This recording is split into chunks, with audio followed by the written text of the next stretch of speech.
বিসমিল্লাহির রহমানির রহিম। এটা হচ্ছে আওতাপাড়া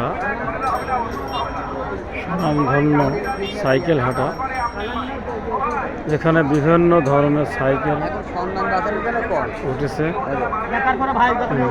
সাইকেল দেখছেন যে সাইকেলগুলো, এগুলো হাটে বিক্রি করার জন্য সবাই নিয়ে এসেছে। এই সাইকেল হাটা একসময় অনেক বড় সাইকেল হাটা ছিল। এখন এই সাইকেল হাটাটা সাইকেল নিয়ে আসছে অনেকেই। এখন আপনি কি সাইকেল ব্যবসা করেন?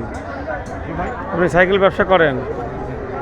আচ্ছা, আপনার এখানে কেমন সাইকেল ওঠে এই হাটে?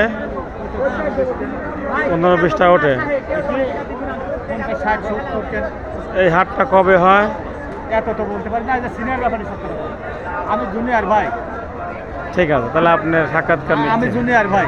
ঠিক আছে, তাই আপনি যদি বলেন যে হাটে সিনিয়র ব্যবসায়িকরা আছে, বুঝছেন? সিনিয়র না। হ্যাঁ হ্যাঁ। আমি আলহাজপুরের একটা পুরোর ভিতরে একটা হাট আছে। আচ্ছা, হাটটা বুঝছেন ওই